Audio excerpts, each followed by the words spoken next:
എൻ്റെ പേര് സിന്ധു നെൽസൺ. ഞാൻ കൊല്ലം ജില്ലയിലുള്ള അഞ്ചൽ നിന്നാണ് വരുന്നത്. ആദ്യമായിട്ട് കൃപാസനം പ്രസാദപര മാതാവിൻ്റെ പ്രത്യക്ഷീകരണ സാക്ഷിയാക്കിയതിന്, രണ്ടാമതും എന്നെ സാക്ഷിയാക്കിയതിന് ഞാൻ അമ്മയ്ക്ക് നന്ദി പറയുന്നു.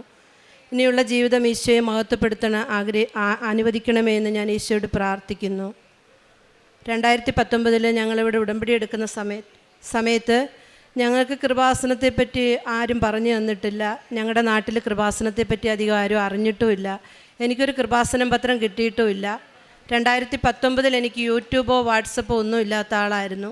ഞാൻ വീട്ടിൽ വളരെ ഒതുങ്ങിക്കഴിയുന്ന ഒരാളായിരുന്നു. ഹസ്ബൻഡ് വിളിക്കുന്നിടത്ത് പോവും എന്നുള്ളതല്ലാതെ പ്രാർത്ഥനയ്ക്ക് പോവുമോ അങ്ങനെയൊന്നും ഉള്ള ഒരാളല്ലായിരുന്നു. അതുകൊണ്ട് വാട്സപ്പ് യൂട്യൂബ് ഒന്നും ഞാൻ അധികം അങ്ങനെ ഉപയോഗിക്കണമെന്നുള്ളൊരു ചിന്ത എനിക്ക് വന്നിട്ടില്ല. എനിക്കാരും വീട്ടിൽ നിന്ന് അങ്ങനെ ആരും പറഞ്ഞു തന്നിട്ടുമില്ലായിരുന്നു. എനിക്ക് ചെറിയൊരു ശാരീരികമായ അസ്വസ്ഥത അന്നുണ്ടായ സമയത്ത് ഒരു എൻഡോസ്കോപ്പി ആവശ്യമായിട്ട് വന്നു. ആ സമയത്ത് ഞാൻ വളരെ വീക്കായിപ്പോയി. എനിക്ക് ഭക്ഷണമൊന്നും കഴിക്കാൻ പറ്റാത്തൊരവസ്ഥ വന്നപ്പോൾ എൻഡോസ്കോപ്പി പറഞ്ഞ സമയത്ത് ഞാൻ എൻ്റെ വീട്ടിൽ തന്നെയാണ്. ഹസ്ബൻഡ് പുറത്തു പോകും. എൻ്റെ മകന് +2 പഠിക്കുകയാണെന്ന്. അപ്പോൾ അവൻ സ്കൂളിൽ പോകുമ്പം ഹോട്ടലിൽ ഫുഡാണ് വാങ്ങിച്ചുകൊണ്ട് വന്ന്. എനിക്ക് ആഹാരം വയ്ക്കാനൊന്നും ഒക്കത്തില്ല. ഞാൻ ഈ സോഫയിൽ കിടന്ന സമയത്ത് ഞങ്ങളുടെ പ്രാർത്ഥനാ കൗണ്ടർ ആ ഫ്രണ്ടിൽ തന്നെയാണ്. അപ്പോൾ കിടന്ന് ഞാൻ നന്നായിട്ട് മാതാവിനോട് മാധ്യസ്ഥം പിടിച്ച് പ്രാർത്ഥിക്കുന്നുണ്ട് കരഞ്ഞ്. അപ്പോൾ എൻ്റെ ചെവിയിൽ കൃപാസനത്തിൽ വന്ന് അന്ന് കേട്ട്. ഇന്ന് പക്ഷേ അത് പറഞ്ഞാൽ ആര് വിശ്വസിക്കുമെന്നൊന്നും എനിക്കറിയത്തില്ല. പക്ഷേ ഞാൻ കേൾക്കുന്നത് കൃപാസനം എന്നാണ്. അപ്പോൾ ഈ കൃപാസനം എന്ന് കേട്ട ഉടനെ ഞാൻ എണ്ണിട്ടിരുന്നിട്ട് എൻ്റെ മനസ്സിലോട്ട് ഓടി വരുന്നത്, എൻ്റെ പള്ളിയിലെ കോൺവെൻറ്റിലൊരു സിസ്റ്റർ ഉണ്ടായിരുന്നു. സിസ്റ്റർ തുമ്പോളിയിലുള്ള സിസ്റ്ററായിരുന്നു. സിസ്റ്റർ ഇപ്പോൾ മരിച്ചുപോയി. സിസ്റ്റർ എന്നോട് വലിയ സ്നേഹമായിരുന്നു. അപ്പോൾ സൺഡേയിലെ കുർബാന കഴിയുമ്പോൾ സിസ്റ്റർ എനിക്ക് കുറേ ബുക്കുകൾ കൊണ്ടുവന്ന് തരും.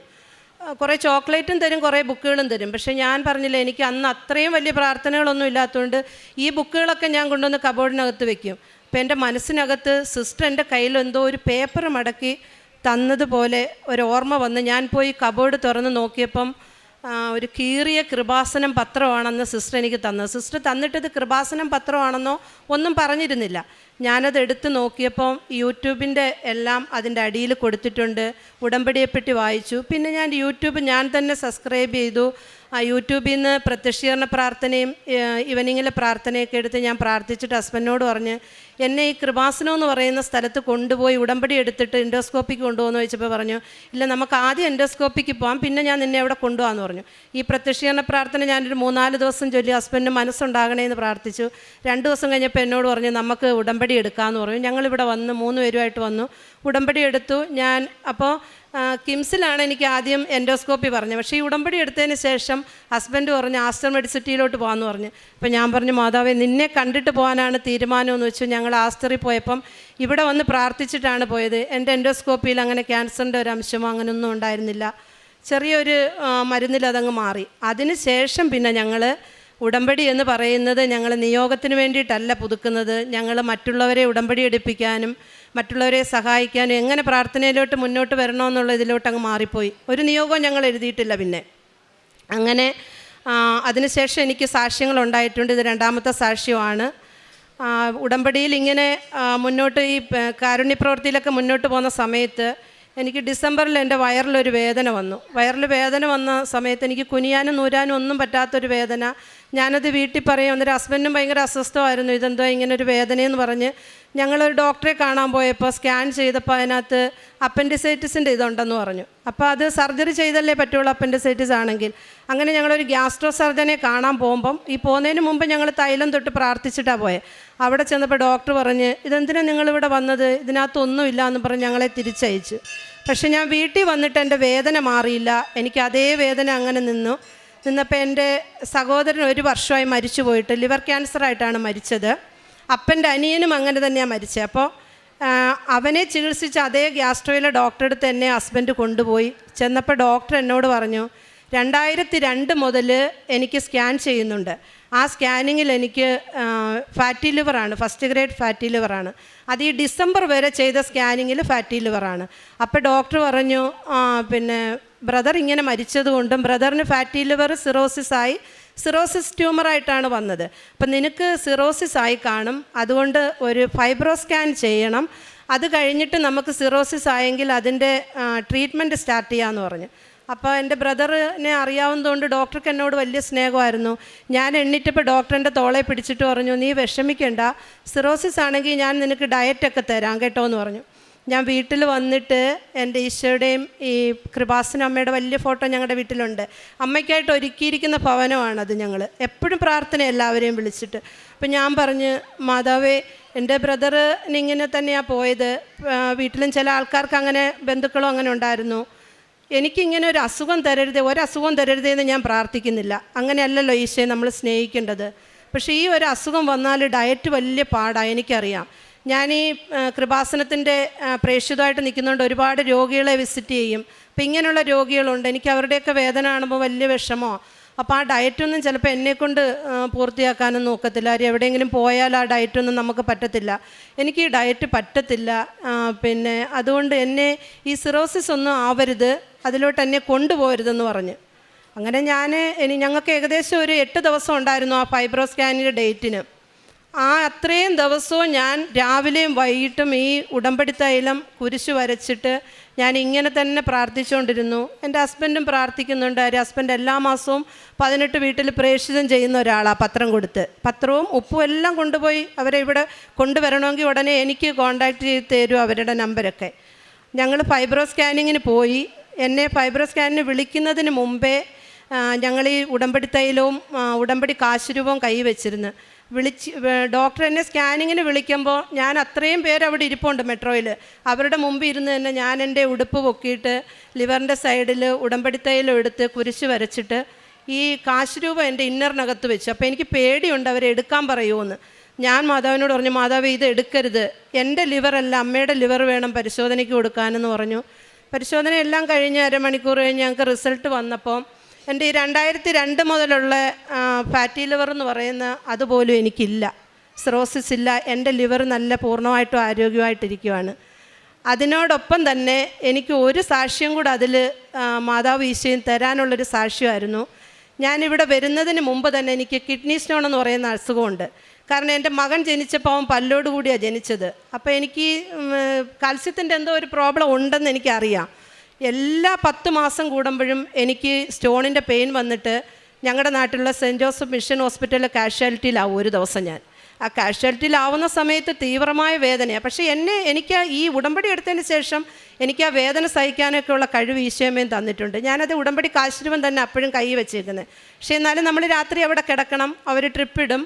പിറ്റേ ദിവസം അവർ പറയും യൂറോളജിയെ കാണാൻ പറയും, ഞങ്ങൾ പോവും. പക്ഷേ മരുന്നൊന്നും ഇതുവരെ എടുക്കുമോ, ഒരു സർജറിക്ക് പറഞ്ഞിട്ട് ഈ തൈലം കൊണ്ട് തന്നെ ഞങ്ങൾക്ക് സർജറി എല്ലാം മാറിപ്പോയിട്ടുണ്ട്.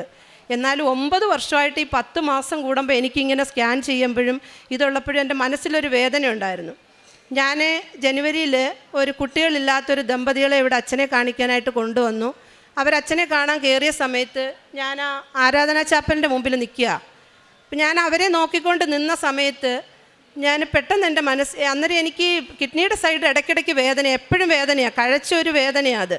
അപ്പം ഞാൻ പറഞ്ഞ്, പരിശുദ്ധ അമ്മയ്ക്കും ഈശോയ്ക്കും മാത്രമേ ഞാൻ ജനിച്ചപ്പോഴേ ഉള്ളതായിരിക്കാം ഇത്. എൻ്റെ ശരീരത്തെ കല്ലെടുത്ത് മാറ്റാൻ ഈ ലോകത്ത് ഒരു മനുഷ്യനും പറ്റത്തില്ല. പക്ഷെ നിങ്ങൾക്കത് സാധിക്കുമല്ലോ എന്ന് പറഞ്ഞിട്ട് ആ വിളക്കിലിരിക്കുന്ന എണ്ണ എടുത്ത് ഞാൻ എൻ്റെ കിഡ്നിയുടെ സൈഡിൽ കുരിശ് വരച്ചിട്ടാണ് പോയത്.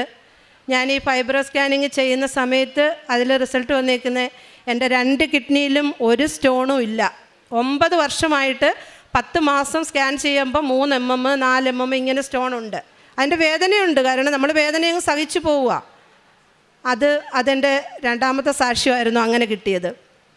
പിന്നെ ജനുവരി 1-ാം തീയതി ഞങ്ങളിവിടെ വേറെ ഒരു ആളെ ഒരു രോഗി അച്ഛനെ കാണിക്കാനായിട്ട് കൊണ്ടുവന്ന സമയത്ത് എൻ്റെ കൂടെ ഞങ്ങൾക്കൊരു ഗ്രൂപ്പുണ്ട്. ആ ഗ്രൂപ്പിലൊരു കുട്ടി സാക്ഷ്യം പറയാൻ ഇവിടെ കയറി, ഒരു ജർമ്മൻ ലാംഗ്വേജിൻ്റെ സാക്ഷ്യം പറയാൻ കയറിയപ്പോൾ ഈ സാക്ഷ്യം കണ്ടിട്ട് സാക്ഷ്യം കഴിഞ്ഞ് ഇവൾ ഓടി വന്ന് എന്നെ കെട്ടിപ്പിടിച്ച് ഉമ്മ വെച്ചപ്പം അവരെ കൂടെ വന്ന ഒരു 7-8 അക്രൈസ്തവരുണ്ടായിരുന്നു ഉടമ്പടി എടുത്ത്. അവരെല്ലാം കൂടെ എന്നെ കൂടിയിട്ട് പറഞ്ഞു, നമുക്കൊരു ഗ്രൂപ്പ് കൃപാസനമ്മയുടെ പേരിൽ ഉണ്ടാക്കണമെന്ന് പറഞ്ഞു. ഞങ്ങൾ ജനുവരി 1-ന് ആ ഗ്രൂപ്പ് ഉണ്ടാക്കി. 14 പേരുണ്ട്. 12 പേര് എപ്പോഴും പ്രാർത്ഥനയാണ് സജീവമായിട്ട് വാട്സപ്പിൽ. അപ്പോൾ ആ ഗ്രൂപ്പ് ഉണ്ടാക്കിയപ്പോൾ ആദ്യമായിട്ട് അഖണ്ഡ ജപമാല പിടിക്കാൻ ഞാനിവിടെ വന്ന് സാറിനെ കണ്ടു, PRO സാറിനെ കണ്ടു. സാറ് ഞങ്ങൾക്ക് ബ്ലസ് ചെയ്ത് അഖണ്ഡ ജപമാല തന്നു. ഞങ്ങളുടെ ഗ്രൂപ്പിനെ ബ്ലസ് ചെയ്തൊക്കെ വിട്ട് ഞങ്ങൾ അഖണ്ഡ ജപമാല പിടിക്കുന്നതിൻ്റെ തലേ ദിവസം എൻ്റെ സൗണ്ട് അങ്ങ് നഷ്ടപ്പെട്ടു പോയി. സൗണ്ട് എനിക്ക് എത്ര സംസാരിക്കാൻ ശ്രമിച്ചാലും എനിക്ക് വേദനയാണ്, സൗണ്ട് വരത്തില്ല. ഒരു കീ എന്നൊരു സൗണ്ടേ പുറത്തോട്ട് വരൂ. അല്ലെങ്കിൽ ഒരു ഇച്ചിരി സൗണ്ട് വരണമെങ്കിൽ ശക്തമായിട്ട് അത്രയും സംസാരിക്കണമല്ലോ, മൈക്കിലൊക്കെ സംസാരിക്കുന്നവരെ സംസാരിക്കണം. അപ്പോൾ എനിക്ക് അഖണ്ഡ ജപമാല ചൊല്ലാൻ പറ്റിയില്ല, അവരുടെ കൂടെ ഇരിക്കാൻ മാത്രമേ പറ്റിയുള്ളൂ. അപ്പോൾ ഈ അക്രൈസ്തവരൊക്കെ ഒരുപാട് സൗണ്ടിലിങ്ങനെ വിശ്വാസത്തോടെ ചൊല്ലുന്ന കേൾക്കുമ്പോൾ ഞാൻ അവിടെ ഇരുന്നങ്ങ് കരയുമായിരുന്നു. മാതാവേ, എനിക്ക് മാത്രം ചൊല്ലാൻ പറ്റുന്നില്ലല്ലോ, എൻ്റെ ഈ സൗണ്ട് എന്താ ഇങ്ങനെ ആയിപ്പോയത്, ഒരു നല്ല കാര്യം ചെയ്യുന്നതിൻ്റെ തലേ ദിവസമല്ലേ ഇതിങ്ങനെ ആയിപ്പോയതെന്നൊക്കെ ഞാൻ മാതാവിനോട് ഇങ്ങനെ ചോദിക്കുന്നുണ്ട്. നിനക്ക് തരാൻ പറ്റത്തില്ലേ എന്നൊക്കെ പറഞ്ഞ് പ്രാർത്ഥിച്ച് അവിടെ ഇരുന്നു. പക്ഷേ എനിക്ക് സൗണ്ട് വന്നില്ല. ആ മാസം തന്നെ ഞങ്ങൾ 4 പ്രാർത്ഥന ചെയ്തു വീട്ടിൽ. അതെല്ലാം എൻ്റെ വീട്ടിലായിരുന്നു ആ പ്രാർത്ഥനയെല്ലാം, 13 പേരും. 4 പ്രാർത്ഥന ചെയ്തപ്പോഴും ഞാനിങ്ങനെ മൗനമായിട്ടിരിക്കും. അപ്പോൾ എൻ്റെ ഹസ്ബൻഡ് ഇച്ചിരി തിരക്കുള്ള ആളാണ്. അപ്പോൾ ആ മാസത്തിൽ അദ്ദേഹത്തിന് വലിയ തിരക്കായതുകൊണ്ട് എൻ്റെ ഈ സൗണ്ടിനെ പറ്റി ഒന്നും ചോദിക്കത്തില്ല. അതെന്നെ വല്ലാതെ വിഷമിപ്പിച്ച്, നിനക്കിങ്ങനെ സൗണ്ട് പോയല്ലോ. അപ്പോൾ വിചാരിക്കുന്ന തൈറോയിഡിൻ്റെ പ്രോബ്ലം ഉള്ളതുകൊണ്ട് അതുകൊണ്ടാണ്, അത് പിന്നെ കാണിക്കുമ്പോൾ ശരിയാവുമെന്നും പറഞ്ഞായിരുന്നേ. അപ്പോൾ എനിക്ക് എല്ലാ വർഷവും FNAC എടുക്കാറുണ്ട്. ഈ 4 വർഷമായി എടുക്കുന്നത്. 3 വർഷം FNAC എടുത്തപ്പോൾ നെഗറ്റീവാണ്, ഈ വർഷം മാത്രം എടുത്തില്ല. അപ്പോൾ FNAC എടുക്കാനായിട്ട് ഞങ്ങൾ പോയി. അപ്പോൾ ഈ കഴുത്തേൽ ഞാൻ തൈലം തൊട്ട് കുരിശ് വരച്ച് പ്രാർത്ഥിച്ചിട്ട് പറയും, എൻ്റെ സൗണ്ടിങ് തിരിച്ചു തരണേ, എനിക്ക് പ്രാർത്ഥിക്കാൻ വേണ്ടി മാത്രമായി സൗണ്ട് ഉള്ളതെന്ന് പറഞ്ഞ് ഞാൻ പ്രാർത്ഥിക്കുമായിരുന്നു. അപ്പോൾ FNAC ചെയ്യാനായിട്ട് എൻഡോക്രൈനോളജിൽ ചെന്നപ്പോൾ ഡോക്ടർക്ക് നല്ല പരിചയമായിരുന്നു ഞങ്ങളെ 3 വർഷം കൊണ്ട്.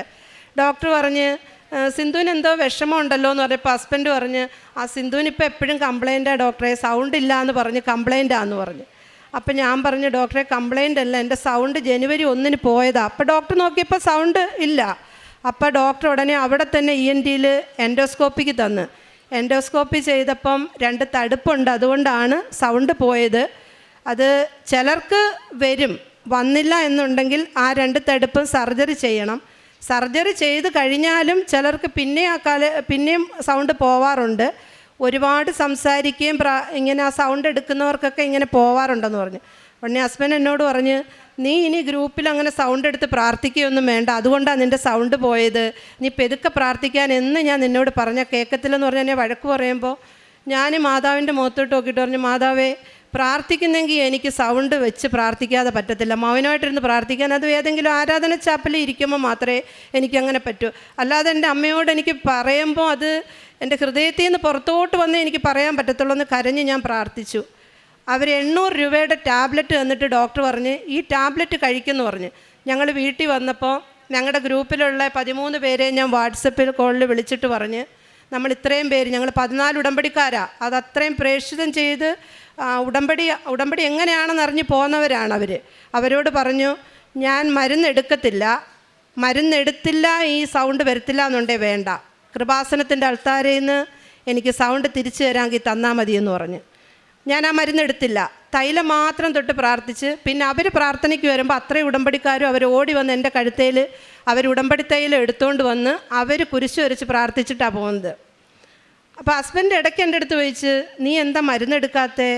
ഞാൻ പറഞ്ഞില്ല, ഞാൻ മരുന്നെടുക്കത്തില്ല, എൻ്റെ കൃപാസനം അമ്മ എനിക്ക് സൗണ്ട് തരുമെങ്കിൽ തന്നാൽ മതിയെന്ന് പറഞ്ഞു. പക്ഷേ ഹസ്ബൻഡ് ഒന്നും പറഞ്ഞില്ല. എൻ്റെ ഹസ്ബൻഡിന് വിശ്വാസമാണ്. പിന്നെ എൻ്റെ സൗണ്ടിൻ്റെ ആ ഒരു പോരായ്മ കൊണ്ടായിരിക്കാൻ ചോദിച്ചത്. ഈ ഫെബ്രുവരി 20-ാം തീയതി എൻ്റെ സൗണ്ട് പഴയതുപോലെ തിരിച്ചു വന്ന് ഞാൻ ഒരു മരുന്നും എടുത്തിട്ടില്ല. മരുന്ന് ഇവിടെ കൊണ്ടുവരാൻ ഞാൻ മറന്നുപോയി, പൊട്ടിക്കാതെ ഞാൻ മരുന്ന് വെച്ചിട്ടുണ്ട്.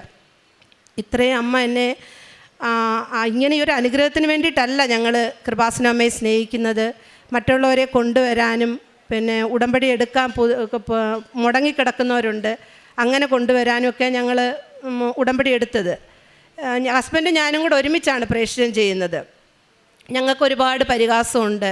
കൃപാസനമ്മയുടെ പേര് കിട്ടുന്ന പരിഹാസമെല്ലാം എനിക്ക് എൻ്റെ മേളിൽ പൂവായിട്ട് വീഴുന്ന പോലെ തോന്നുന്നത്. ആദ്യമൊക്കെ ഒരു ചമ്മലുണ്ടായിരുന്നു. ഞാൻ എൻ്റെ ഈ ബാഗിൽ ഇവിടുന്ന് കൃപാസനമ്മയുടെ ഈ ഫോട്ടോ ഒട്ടിച്ചിട്ട് ഇപ്പോൾ 6 മാസമായി. ഇതിൻ്റെ പേരിൽ ഞാൻ കേൾക്കുന്ന ആക്ഷേപവും പരിഹാസമൊക്കെ എനിക്കൊരു ദിവസം എന്ന് പറഞ്ഞാൽ സന്തോഷത്തിൻ്റെ ദിവസമാണ് ആ കിട്ടുന്ന പരിഹാസമൊക്കെ. ഒരുപാട് പേര് പരിഹസിക്കും, ഈ മാതാവിൻ്റെ ഫോട്ടോ എന്തിനാ ബാഗിലൊക്കെ ഒട്ടിച്ചുകൊണ്ട് കിടക്കുന്നതെന്ന് പറഞ്ഞ്. അത് ഞങ്ങൾ ഒട്ടിക്കാൻ വൈകിപ്പോയെന്നാണ് ഞങ്ങൾ മറുപടി പറയുന്നത്. ഈ ബാഗ് പഴകിയിട്ട് പോലും ഇത് മാറ്റാൻ എനിക്ക് പറ്റത്തില്ല. അത്രമാത്രം ഞങ്ങൾ അമ്മയെ സ്നേഹിക്കുന്ന ഒരു കുടുംബമാണ്. അതിലൂടെ 20 പേരെ ഞങ്ങൾക്ക് കൊണ്ടുവരാൻ പറ്റുക. 20 പേരെ വെറുതെ അല്ല കൊണ്ടുവന്നത്, അവർ ഉടമ്പടിയിൽ ഉറച്ചു നിന്ന് ആ 20 പേര് പിന്നെയും 5 പേരെ വെച്ച് അവർ കൊണ്ടുവരിക ചെയ്യുന്നത്. ഞങ്ങൾ ജനുവരി 1-ാം തീയതി ഒരു ഗ്രൂപ്പ് ഉണ്ടാക്കി. ആ ഗ്രൂപ്പിനകത്ത് ഞങ്ങളിപ്പോൾ 2 മാസമായതേ ഉള്ളൂ. ആ ഗ്രൂപ്പിൽ ഒരുമിച്ച് നിന്നുകൊണ്ടാണ് കാരുണ്യപ്രവൃത്തി ചെയ്യുന്നത്. ആ കാരുണ്യപ്രവൃത്തി ആദ്യമായിട്ട് ഇപ്പോൾ ചെയ്തത് വലിയൊരു കാരുണ്യപ്രവൃത്തി എന്ന് പറയുന്നത്, ഞങ്ങളുടെ വീട്ടിൻ്റെ അടുത്തൊരു ദരിദ്ര കുടുംബമുണ്ട്. അവർക്ക് ജപ്തി ചെയ്ത് അവരെ ഇറക്കി വിട്ടപ്പോൾ അവർക്ക് വീടില്ലാത്തതുകൊണ്ട് അവരൊരു ടാർപ്പ കെട്ടിയാണ് കിടക്കുന്നത്. അപ്പോൾ അതിൻ്റെ സൗകര്യങ്ങളൊക്കെ ഞങ്ങളാണ് ചെയ്തു കൊടുക്കുന്നവർക്ക്. അപ്പോൾ ആ പെങ്കൊച്ചിന് യൂട്രസ് ഔട്ടായിട്ട് 5 വർഷമായി സർജറിക്ക് പോകാൻ പൈസ ഇല്ലാതെ വിഷമിച്ചിരിക്കുന്ന സമയത്ത് ഞങ്ങളുടെ ഗ്രൂപ്പിൽ 13 പേരും ചേർന്ന് 24,000 രൂപ പിരിച്ച് മെനഞ്ഞാന്ന് കൊടുത്ത് അവളെ SAT-യിലേക്ക് സർജറിക്ക് അയച്ചു. ഇന്ന് അവൾ സ്കാനിങ്ങിന് പോയിരിക്കുകയാണ്. അങ്ങനെ അത്രയും നല്ലതുപോലെ ചെയ്യുന്ന അക്രൈസ്തവരായിട്ടുള്ള കുടുംബങ്ങളാണ് അതിനകത്തുള്ളത്. അവരുടെ പ്രാർത്ഥന വലിയ പ്രാർത്ഥന, അവർക്ക് എപ്പോഴും പ്രാർത്ഥിക്കണം കൃപാസന അമ്മയോട്.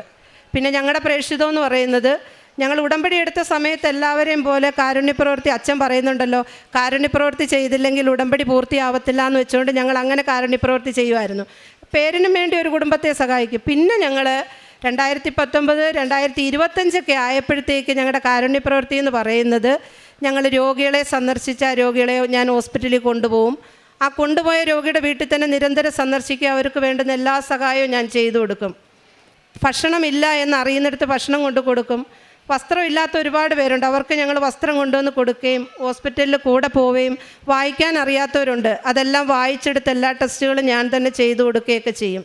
രണ്ടാമത് പിന്നെ അങ്ങനെ പോയ സമയത്ത് പിന്നെയും കാരുണ്യപ്രവൃത്തിയിൽ വേറൊരു മാറ്റം വന്നപ്പോൾ എനിക്ക് തോന്നി, ഉടമ്പടി എടുത്ത് ഒരുപാട് പേര് ഉടമ്പടി മുടക്കിയിട്ട് കാശുരൂപം പോലും എവിടാന്നറിയാതെ വീടുകളിലിരിക്കുന്നുണ്ട്.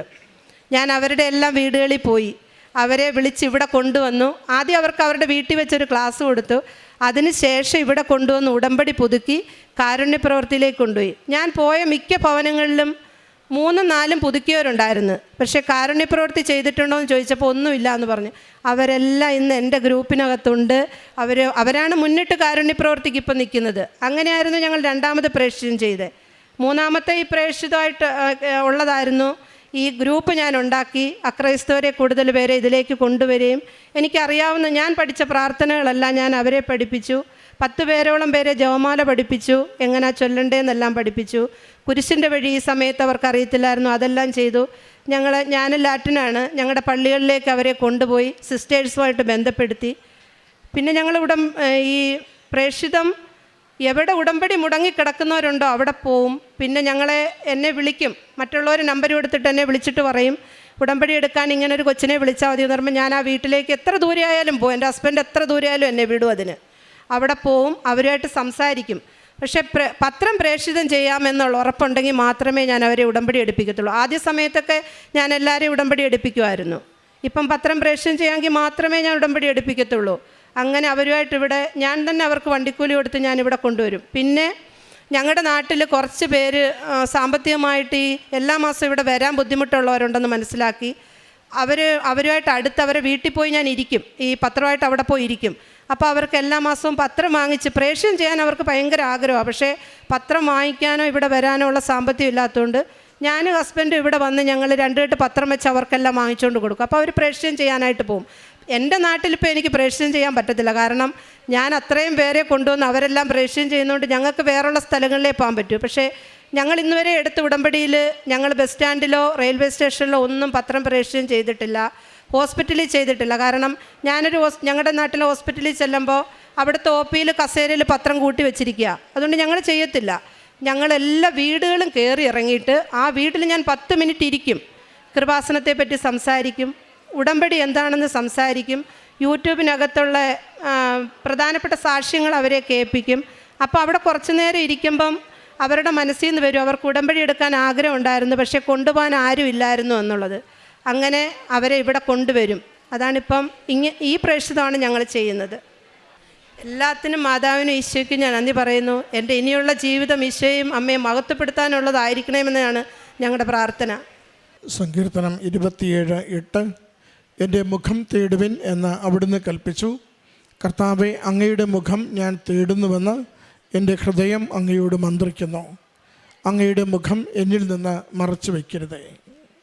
സിന്ധു നെൽസൺ എന്ന ഈ സഹോദരി മരിയൻ ഉടമ്പടി ജീവിതത്തിലേക്ക് പ്രവേശിച്ചതിലൂടെ അനേകരെ പരിശുദ്ധ അമ്മയുടെയും ഈശോയുടെയും സംരക്ഷണത്തിലേക്കും സ്നേഹത്തിലേക്കും ആനയിച്ചതിൻ്റെ സാക്ഷ്യമാണ് നമ്മളോട് പങ്കുവച്ചത്. നാം ഓരോരുത്തരും മാമോദീസയിലൂടെ പ്രേക്ഷിതരായി അയക്കപ്പെട്ടവരാണ്. നാം ഓരോരുത്തരും ക്രിസ്തുവിനെ സ്നേഹിക്കുവാനും ക്രിസ്തുവിനെ അറിയിക്കുവാനും അയക്കപ്പെട്ടവരാണ്. അതുകൊണ്ട് തന്നെയാണ് ജോസഫ് അച്ഛൻ ഉടമ്പടി ധ്യാനത്തിൽ നമ്മളോട് എപ്പോഴും പറയുക, വിശ്വാസത്തിൽ ആഴപ്പെടുക, വിശ്വാസം ഇല്ലാത്തവർക്ക് വിശ്വാസം കൈമാറുക. ഇത് ഉടമ്പടി ജീവിതത്തിൻ്റെ ഏറ്റവും മർമ്മപ്രധാനമായ ദൗത്യമാണ്. നമ്മൾ അതിനെയാണ് പ്രേക്ഷിത പ്രവൃത്തി എന്ന് പറയുന്നതും. നാം മറ്റൊരാളോട് ഈശോയെക്കുറിച്ച് സംസാരിക്കുന്നത്, അമ്മ മാതാവിൻ്റെ പ്രത്യക്ഷീകരണത്തെക്കുറിച്ച് സംസാരിക്കുന്നത്, ഒരു ഉടമ്പടി സാക്ഷ്യം ഷെയർ ചെയ്തു കൊടുക്കുന്നത്, ഒരു ഉടമ്പടി ധ്യാനം ഷെയർ ചെയ്തു കൊടുക്കുന്നത്, അതൊക്കെയും അതുകൊണ്ട് തന്നെ പ്രേക്ഷിത പ്രവൃത്തികളാണ്. കൃപാസനത്തിലുള്ള പ്രധാനപ്പെട്ട പ്രേക്ഷിത പ്രവൃത്തിയാണ് കൃപാസനം പത്രം. അത് വിശ്വാസം കൈമാറുവാനും വിശ്വാസം ആഴപ്പെടുത്തുവാനും വേണ്ടി ദൈവാനുഭവങ്ങൾ നിറച്ചെഴുതിയിരിക്കുന്ന ആ കുറിപ്പ് മറ്റുള്ളവർക്ക് കൈമാറുക എന്നത്. ഓരോ മാസത്തെ കൃപാസനം പത്രത്തിലും 100ഓളം ക്വാളിറ്റിയുള്ള ജീവിതാനുഭവങ്ങളെ നമുക്ക് കാണാനാകും. അതോടൊപ്പം ജോസഫ് അച്ഛൻ്റെ ആ മാസം മുഴുവനും അമ്മ മാതാവും ഈശോയും അച്ഛന് നൽകിയ സന്ദേശങ്ങളുടെ സംക്ഷിപ്തം എഡിറ്റോറിയലായും നമുക്കതിൽ വായിക്കുവാൻ പറ്റും. അതുകൊണ്ട് തന്നെ ഒരു കൃപാസനം പത്രം ദൈവത്തിൻ്റെ വചനം കൊണ്ടും ദൈവം പ്രവർത്തിക്കുന്ന അടയാളങ്ങൾ കൊണ്ടും നമ്മൾ മറ്റൊരാൾക്ക് കൈമാറുന്നതാണ്. പ്രിയമുള്ളവരെ, ഈ നാളുകളിൽ ഒരു പുതിയ സമൂഹത്തെ രൂപപ്പെടുത്തുവാൻ, ആത്മാവിനെ നിരന്തരം ദൈവത്തിന് സമർപ്പിക്കുന്ന ഒരു സമൂഹത്തെ രൂപപ്പെടുത്തുവാൻ, നിത്യതയെ സ്വപ്നം കണ്ടുകൊണ്ട് ഈ ലോകത്തിൽ വിശുദ്ധിയിലും വിശ്വസ്തതയിലും ജീവിക്കുന്ന ഒരു സമൂഹത്തെ രൂപപ്പെടുത്തുവാൻ, ലോകത്തിൻ്റെ ഏതൊരു കഷ്ടകാലത്തിലും ഏതൊരു ദാരിദ്ര്യത്തിലും ഇല്ലായ്മയിലും ദൈവം എൻ്റെ കൂടെ നിന്ന് എനിക്ക് ശക്തനായവൻ വലിയ കാര്യങ്ങൾ ചെയ്തു തരും എന്ന പൂർണ്ണമായ പ്രത്യാശയോടും വിശ്വാസത്തോടും കൂടി ജീവിതം നയിക്കുവാൻ, വിശ്വാസത്തിൻ്റെ വിശ്വസ്തതയുള്ള ബലം നൽകുന്ന ദൈവസാന്നിധ്യം അനുഭവിക്കുവാൻ നമ്മളെ സഹായിക്കുന്ന വലിയ പദ്ധതിയാണ് മരിയൻ ഉടമ്പടി എന്നത്.